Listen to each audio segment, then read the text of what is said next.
இப்போதும் நினைத்தால் நெஞ்சம் நெகிழ்ந்திடுதே. கல்வாரி அன்பை எண்ணிடும் வேளை கண்கள் கலங்கிடுதே. கர்த்தாவும் பாடுகள் இப்போதும் நினைத்தால் நெஞ்சம் நெகிழ்ந்திடுதே. ஆண்டவராகிய இயேசு கிறிஸ்துவின் நாமத்தில் கல்வாரி நேசம் ஊழியங்கள் சார்பாக உங்கள் அனைவருக்கும் என் வாழ்த்துக்களை தெரிவித்துக் கொள்கிறேன்.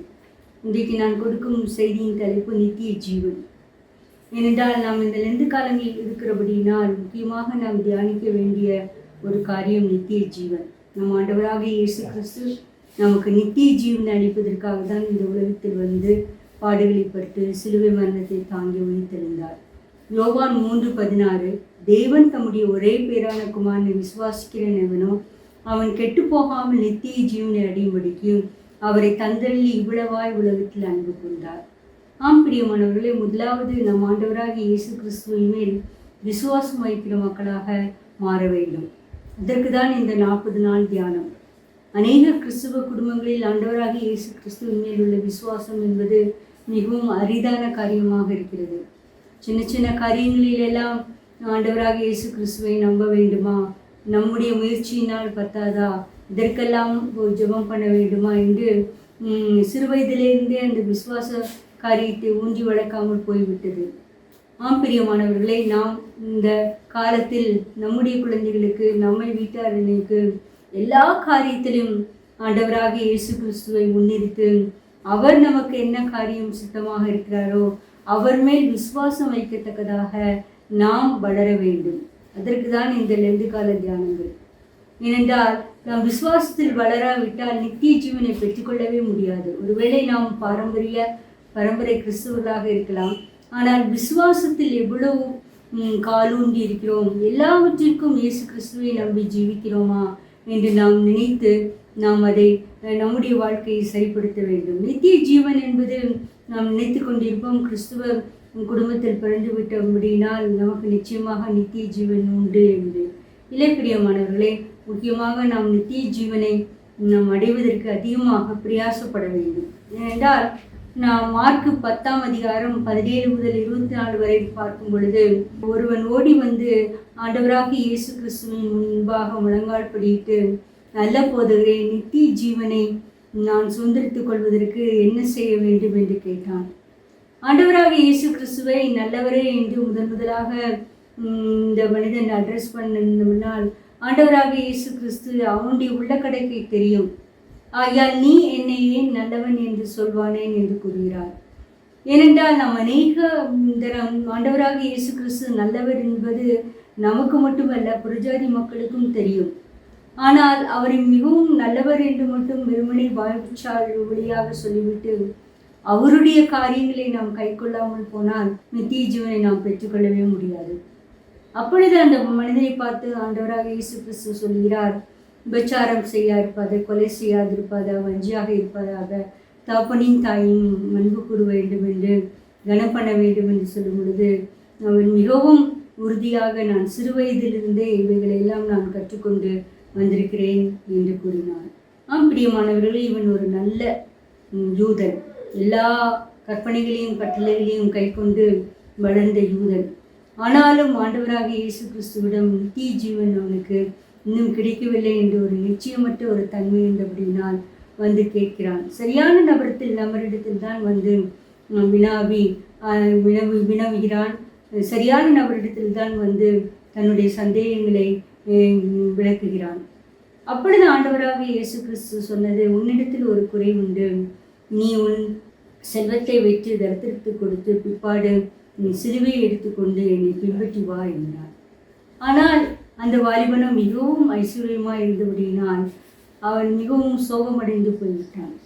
பிரியமானவர்களே, ஆண்டவராக இயேசு கிறிஸ்துவிடம் நித்திய ஜீவனை பெற்றுக்கொள்வதற்காக வந்த வாலிபன் ஒன்றும் பெறாமல் மிகவும் சோகமான போனவன் இவன் ஒருத்தன் மட்டும்தான். காரணம், அவன் ஆஸ்தியின் மேல் அதிக நம்பிக்கை உண்டாகின்றது. ஆண்டவராக இயேசு கிறிஸ்து சொன்னால், நீ எல்லாவற்றையும் விட்டு நீ தரித்திரத்து கொடுக்கும்போது உன் பரலோகத்தில் உனக்கு பொக்கிஷம் இருக்கும், பிற்பாடு நீ உன் சிலுவையை எடுத்துக்கொண்டு பின்பற்றி வா என்றார்கள். அப்பொழுது அவன் மனமடிந்து துக்கத்தோடு போய்விட்டபடியினால் இயேசு கிறிஸ்து சொன்னது மார்க் 10:23. அப்பொழுது இயேசு சுற்றி பார்த்து தம்முடைய சீஷரை நோக்கி, ஐஸ்வர்யமுள்ளவர்கள் தேவனுடைய ராஜ்யத்தில் பிரவேசிப்பது எவ்வளவு அரிதாக இருக்கிறது என்றார். 24. சீஷர்கள் அவருடைய வார்த்தைகளை குறித்து ஆச்சரியப்பட்டார்கள். இயேசு பின்னும் அவர்களை நோக்கி, பிள்ளைகளே, ஐஸ்வர்யத்தின் மேல் நம்பிக்கையாக இருக்கிறவன் தேவனுடைய ராஜ்யத்தில் பிரவேசிக்கிறது எவ்வளவு அரிதாக இருக்கிறது என்று கூறினார். பிரியமானவர்களே, ஐஸ்வர்யவான்கள் பிரவேசிப்பது ஒன்றும் ஒரு பெரிய காரியம் இல்லை. ஆனால் அந்த ஐஸ்வர்யத்தின் மேல் அதிகமாக நம்பிக்கை வைக்கும் பொழுது நாம் நித்திய ஜீவனை இழந்து விடுவோம். இந்த வாலிபன் மிகவும் நல்லவன் தான், எந்த ஒழுக்கக்கேடும் கிடையாது. எல்லா கட்டளைகளையும் கற்பனைகளையும் சிறுவயது முதலே கடைபிடித்து வந்திருந்தான். ஆனால் அந்த காரியங்களை எல்லாம் கடைபிடித்து வந்தபடியினால்தான் நான் ஐஸ்வர்யமாக இருக்கிறேன், அதனால்தான் தேவன் என்னை ஆசீர்வதித்திருக்கிறார் என்று அதிகமாக தன்னுடைய ஐஸ்வர்யத்தின் மேல் நம்பிக்கை வைத்து கொண்டே இருந்தான். அதை விட்டு கொடு என்று கொள்ளும் பொழுது அவனால் தாங்கவே முடியவில்லை. மனமடிந்து துக்கத்தோடு போய்விட்டான். ஆண்டவராக இயேசு கிறிஸ்துவிடம் வந்து துக்கத்தோடு மனமடிவோடு போகின வாலிபன் இவன் ஒருவன் மட்டும்தான். நாமும் கூட அநேகந்தரம் ஆண்டவராக இயேசு கிறிஸ்துவிடம் அவர் என்ன சொல்கிறார், அவர் சொல்வதை செய்ய வாங்கி விடுவதாக நாம் வருகிறோம். ஆனால் அவர் ஒரு அரிதான காரியத்தை தம்முடைய குற்றமுறைகளை சுட்டி காட்டும் பொழுது அதை ஏற்றுக்கொள்ள மனதாக இருக்கிறோமா என்று சிந்திப்போம். பிரியமானவர்களே, நாம் நம்முடைய நம்பிக்கை ஆண்டவராக இயேசு கிறிஸ்துவை காட்டிலும் நம்முடைய செல்வச் செழிப்பு, நம்முடைய மேன்மை, நம்முடைய படிப்பு, நம்முடைய கல்வி, நம்முடைய உயர்ந்த அந்தஸ்து ஆகியவற்றின் மேல் இருக்கிறதா என்று சற்று சிந்திப்போம். ஏனென்றால் இத்தனை காரியங்கள் எல்லாம் நாம் வியாதிப்படுக்கையில் இருக்கும் பொழுது எந்தவித கை கொடுக்காது. நம்மை காப்பாற்றுகிறவர் ஆண்டவராக இயேசு கிறிஸ்து மட்டும்தான். நித்திய ஜீவனை கொடுக்கிறவர் ஆண்டவராக இயேசு கிறிஸ்து மட்டும்தான். ஆகையால் இந்த லெந்து காலங்களில் நாம் முக்கியமாக நம்ம ஆராய்ந்து நித்திய ஜீவன் எனக்குள் இருக்கிறதா, ஆண்டவராக இயேசு கிறிஸ்து விரும்புகிற எல்லா காரியங்களையும் நான் கடைப்பிடித்து கொண்டிருக்கிறேனா, முக்கியமாக ஆண்டவராக இயேசு கிறிஸ்து விட்டுவிடச் சொல்லுகிற காரியங்களை நான் விட்டுவிடுகிறேனா என்பதை நாம் சிந்திக்க கடமைப்பட்டுள்ளோம். பிரியமானவர்களே, இந்த வாலிபனை ஐஸ்வர்யத்தின் நம்பிக்கையை விட்டுவிடச் சொல்லும் பொழுது அதை அவனால் முடியாமல் இருந்தது. துக்கத்தோடு சென்று விட்டான்.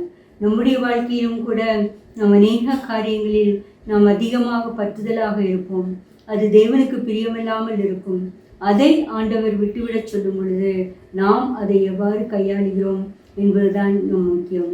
நித்திய ஜீவனை முன்படுத்தி ஆண்டவராக இயேசு கிறிஸ்து கீழ்ப்படுகிறோமா, இல்லை எதற்காகவோ நல்லவர் என்று சொல்லி அவரிடம் வந்து சில ஆலோசனை பெற்று செல்லாமே என்று வருகிறோமா என்று சிந்திப்போம். பிரியமானவர்களே, நல்லவர்கள் இயேசு நல்லவர் என்று கூப்பிடுகிற அநேகர் இருக்கிறார்கள்.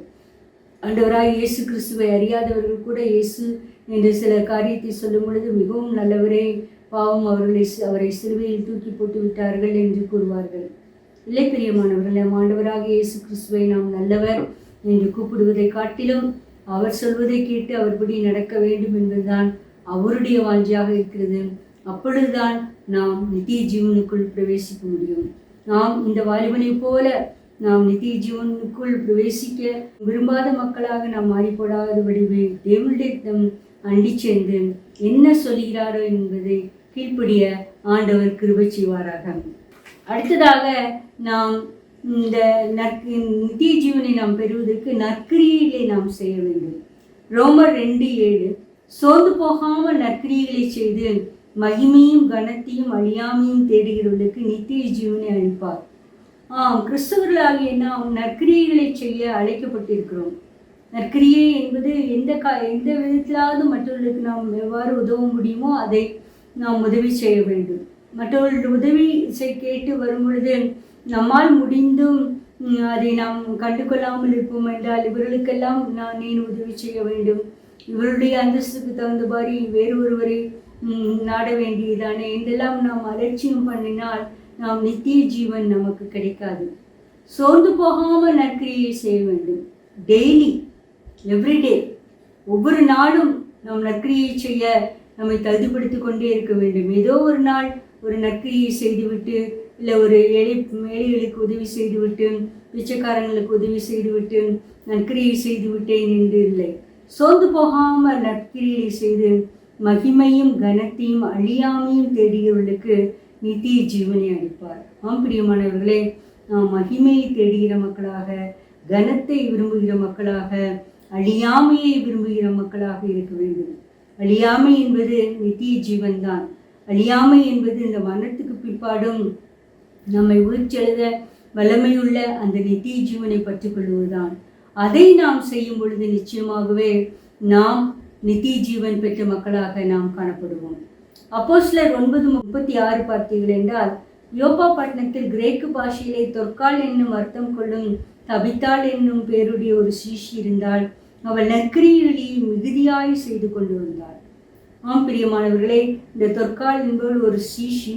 ஆனால் எந்தவித பிரசங்கமும் செய்யவில்லை. ஆனால் நற்கிரியைகளை மிகுதியாக செய்து கொண்டு வந்தாள்.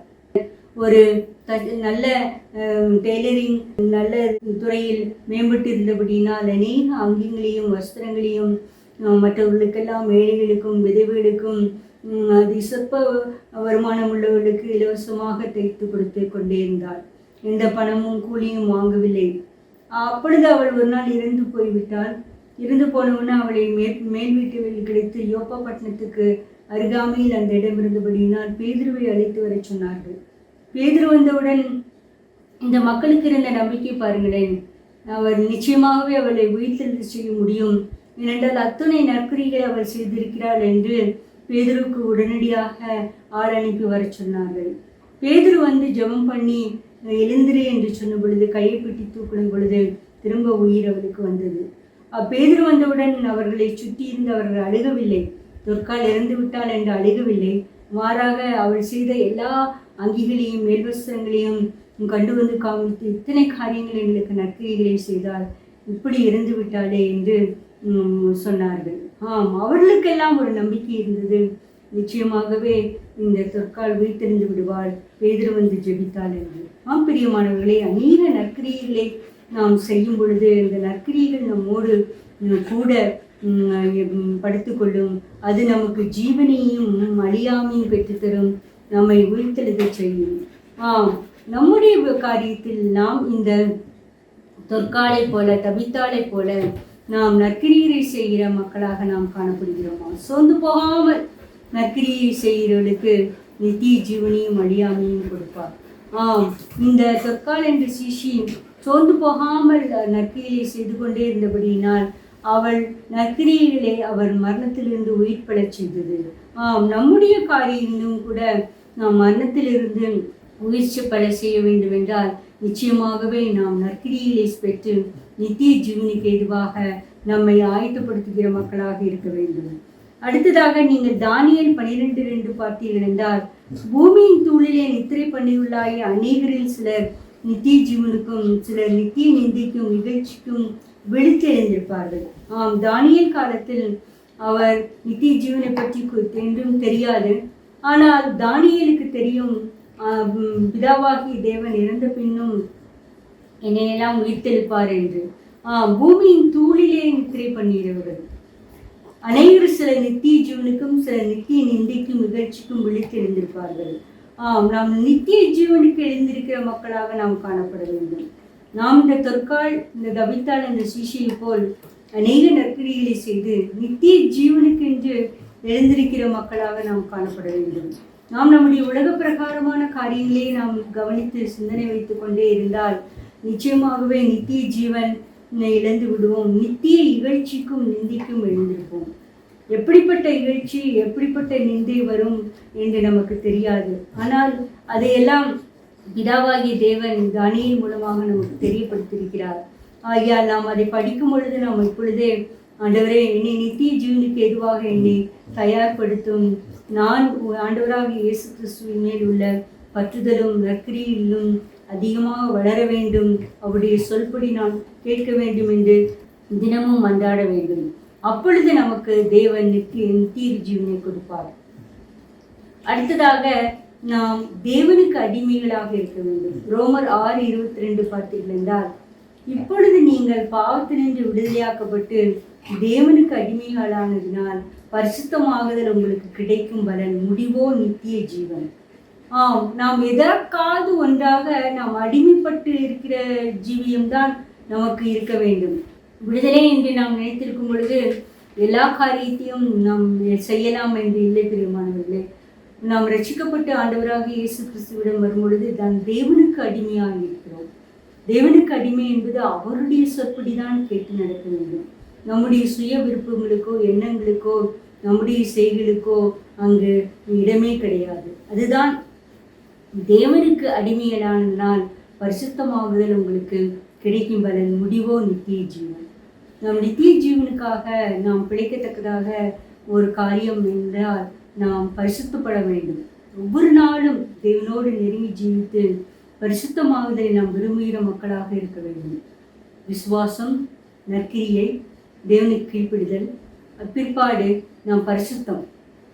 அநேகருக்கு பரிசுத்தம் என்றால் அந்த வாக்கியம் பிடிக்கவே பிடிக்காது. இன்னும் கொஞ்சம் அனுபவிக்கலாமே, இன்னும் கொஞ்ச நாள் கழித்து நாம் தேவனோடு நெருங்கி ஜீவிக்கலாமே, இன்னும் கொஞ்ச நாள் கழித்து நாம் பரிசுத்தமாகுதலை விரும்பலாமே என்று. இல்லை பிரியமானவர்களே, நாம் நம்முடைய வாழ்க்கை எப்பொழுது முடியும் என்று தெரியாது.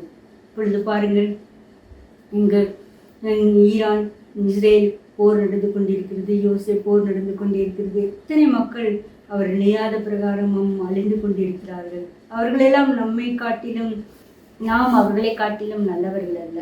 ஆனாலும் தேவன் நமக்கு கிருபையாக கொடுத்த இந்த திருணத்தை நாம் தேவனுக்கு அடிமைகளாகும் பொருட்டு நாம் நித்திய ஜீவனை பெற்றுக்கொள்ள வேண்டும்.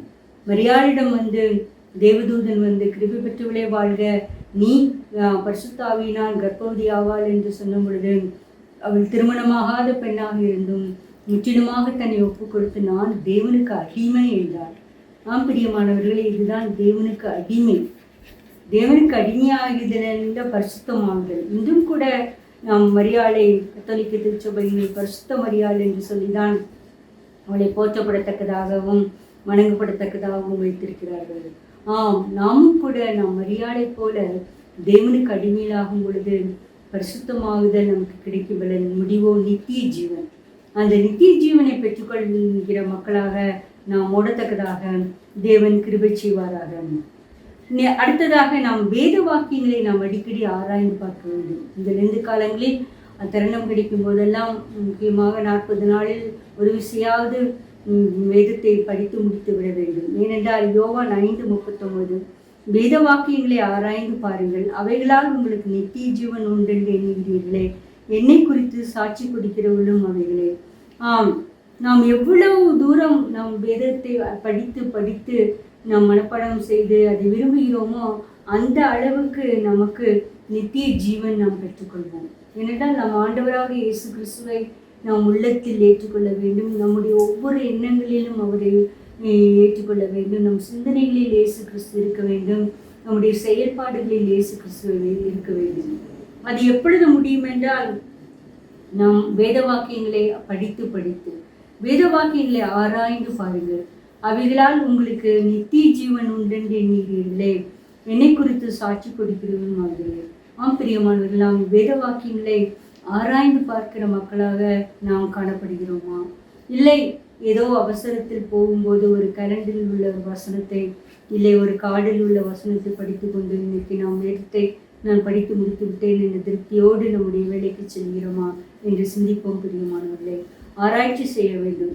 ஆராய்ச்சி செய்வதென்றால் அநேக புத்தகங்களை ஆராய்ந்து ஒத்துவாக்கியங்களை ஆராய்ந்து இவர்கள் என்ன சொல்லியிருக்கிறார்கள், இந்த வசனத்துக்கு என்ன விளக்கம் என்று நாம் பரிசுத்தாவியான் கேட்டு பெற்றுக்கொள்வதோடு மட்டுமல்லாமல் தருணம் கிடைக்குமெல்லாம் மற்றவர்கள் பரிசுத்தவான்கள் எழுதிய அநேக புத்தகங்களை கூட நாம் ஒத்துவாக்கியமாக கொண்டு அதை ஆராய்ந்து பார்க்க வேண்டும். அவைகளால் நமக்கு நித்திய ஜீவன் உண்டு. தேவன் அதற்கு கிருபை செய்வாராக. அடுத்ததாக ஆண்டவராக இயேசு கிறிஸ்துவின் மேல் விசுவாசம். யோவான் 6:47 என்னிடத்தில் விசுவாசமாக இருக்கிறவனுக்கு நித்திய ஜீவன் உண்டு என்று மெய்யாகவே உங்களுக்கு சொல்கிறேன்.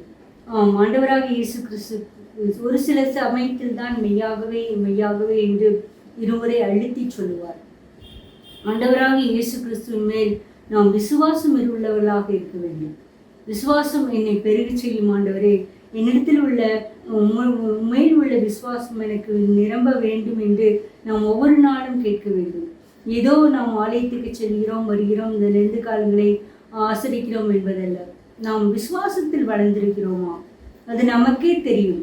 நம் ஆண்டவராக இயேசு கிறிஸ்துவோடு நெருங்கி ஜீவிக்கும் போது நித்திய ஜீவனுக்காக இந்த வேத வாக்கியங்களை ஆராய்ந்து பார்க்கும் பொழுது விசுவாசிக்க வேண்டும். எல்லா காரியத்திலும் அவர்தான் எனக்கு, அவர் அல்லாமல் ஒன்றுமே இல்லை, அவர் செய்தால் எல்லாம் நல்லதுக்காக தான் முடியும், தேவன் எனக்கு நன்மையான காரியங்களை தான் தருவார், தீயான காரியங்களை ஒன்றும் செய்ய மாட்டார் என்று விசுவாசித்து தேவன் நல்லவர் என்று நாம் பெருகும் பொழுது நிச்சயமாகவே நாம் தேவனுடைய நித்திய ஜீவனை நாம் பெற்றுக்கொள்வோம். தேவன் அதற்கு கிருபை செய்வாராக. அடுத்தது பாவத்தின் சம்பளம். நீங்கள் ரோமர் 6:23 பார்த்தீர்கள் என்றால் பாவத்தின் சம்பளம் மரணம், தேவனுடைய கிருபை வரமோ நம்முடைய கர்த்தராக இயேசு கிறிஸ்துவினால் உண்டாகும் நித்திய ஜீவன். நாம் நினைத்து கொண்டிருப்போம் பாவம் நாம் செய்து கொண்டு, கொஞ்சம் பாவம் செய்து கொண்டு பிற்பாடு ஆண்டவரிடம் ஒப்புரவாய் இல்லை. பாவத்தின் சம்பளம் மரணம். எந்த அளவுக்கு நாம் தேவனுக்கு பிரியமில்லாத காரியங்களை நாம் செய்கிறோமோ அந்த அளவுக்கு மரணம் நம் சரீரத்தில் ஆட்கொண்டு வந்தே இருக்கும். வியாதி வரும், வேண்டாத காரியத்தில் நாம் நினையாத காரியங்களில் இருக்கும் பொழுது ஒரு தோல்வி வரும். காரணம் பாவத்தின் சம்பளம் மரணம். ஆகையால் நாம் தேவனுடைய கிருபை வரத்தை பெற்றுக்கொள்ள மக்களாக, இயேசு கிறிஸ்துவினால் உண்டாகும் நித்திய ஜீவனை பெற்றுக்கொண்ட மக்களாக நாம் காணப்பட வேண்டும். அது ஒரு கிருபை, அது ஒரு வரம். அநேகம் கிறிஸ்தவர்கள் இப்பொழுது ஒரு வரம் இருந்தால் நன்றாக இருக்கும், நாம் கிறிஸ்தவ உலகத்தில் மற்றவர்களால் நாம் மதிக்கப்படுவோம் என்று. ஆனால் தேவனுடைய கிருபை வரமாகிய நித்திய ஜீவனை நாம் பெற்றிருக்கிறோமோ? நித்திய ஜீவனே ஒரு வரம்தான். அந்த வரத்தை நாம் வாஞ்சிக்கும் பொழுது நிச்சயமாகவே எல்லா வரங்களும் தேவனுக்கு சுத்தமானபடி பகிர்ந்தளிப்பார். பரிசுத்த ஆவியானவர் பகிர்ந்தளிப்பார். தேவன் அதற்கு கிருபை செய்வாராக. அடுத்ததாக மாம்ச கிரியைகள். கலாத்தியர் 6:8 தன் மாம்சத்திற்கென்று விதைக்கிறவன் மாம்சத்தினால் அழிவை அறுப்பான், ஆவிக்கென்று விதைக்கிறவன் ஆவியினாலே நித்திய ஜீவனை அளிப்பான். நாம் மாம்சீகமான சிந்தனைகளை கொண்டு இருந்தோமானால் நாம் மாம்சத்துக்குட்பட்டவர்களாக இருந்து எல்லாமே நாம் மாம்சத்துக்குட்பட்ட காரியங்களை தான் செய்து கொண்டே இருப்போம். சினிமா பார்ப்பது, சீரியல் பார்ப்பது, வேண்டாத கதை புஸ்தகங்களை பொழுதுபோக்குவது, இன்னும் புகைப்பிடிப்பது, இன்னும் வருமானத்துக்கு அடிமையாக இருப்பது, இதெல்லாம் மாம்சத்துக்கான காரியங்கள். அவைகளை எல்லாம் நாம் விட்டுவிட வேண்டும். நாம் மாம்சத்துக்கென்று விதிக்கிறவன் அழிவை தான் அறுப்போம். இதெல்லாம் அழிவுக்கு கொண்டேராக நம்மை கொண்டு செல்லும். பரிசுத்த ஆவியானவரினால் நாம் பரிசுத்தப்படுத்த முடியாது. ஆகையால் நாம் தேவனுக்கு பிரியமில்லாத காரியங்களை நாம் விட்டுவிடும் பொழுது நிச்சயமாகவே பரிசுத்த ஆவியானவரினால் நித்திய ஜீவனை அறுப்போம். ரோமர் 8:8 மாம்சத்துக்குட்பட்டவர்கள் தேவனுக்கு பிரியமாய் இருக்க மாட்டார்கள். நாம் எவ்வளவு நல்லவர்களாக இருந்தாலும் நாம் மாம்சத்துக்குட்பட்டவர்களாக இருக்கும் பொழுது தேவனுக்கு பிரியமாக இருக்க முடியாது. ஆண்டவராக இயேசு கிறிஸ்துவிடம் அந்த வாலிபன் மிகவும் நல்லவன், எல்லா கட்டளையும் கற்பனைகளையும் கை கொண்டுதான் வந்தான். ஆனாலும் அவன் மாம்சத்துக்குட்பட்டவனாக இருந்தான். தன்னுடைய பண ஆசையை விட்டுவிட முடியாதவனாக இருந்தான். ஆகையால் அவன் தேவனுக்கு பிரியமாக இருக்க முடியவில்லை. தேவனை விட்டு சென்று விட்டான். ஆண்டவராக இயேசு கிறிஸ்து விட்டு சென்று விட்டான். ஆகையால் நாம் தேவனுக்கு பிரியமாக இருக்கத்தக்கதாக நாம் மாம்சத்துக்குட்பட்டவர்களாக இராமல் ஆவிக்குட்பட்டவர்களாக இருக்க கர்த்தராகிய தேவன் தாமே நமக்கு கிருபை செய்வாராக. நீங்கள் ஏசா யாக்கோபை பார்த்தீர்கள் என்றால் ஏசா மாம்சத்துக்குட்பட்டவனாக இருந்தான். எதற்கெடுத்தாலும் தனக்கு பசி வந்தால் உடனே தன் சேஷ்ட புத்திர பாகத்தை அலட்சியம் பண்ணி விட்டு போட்டு விட்டான். தன்னுடைய திருமண காரியத்திலும் கூட பெற்றோர்களின் சம்மதத்தோடு எந்த காரியமும் செய்யாமல் தன் விருப்பத்திற்கு தான் திருமணம் செய்து கொண்டு ஒரு மனம் போன வாழ்க்கையை வாழ்ந்து கொண்டே இருந்தான்.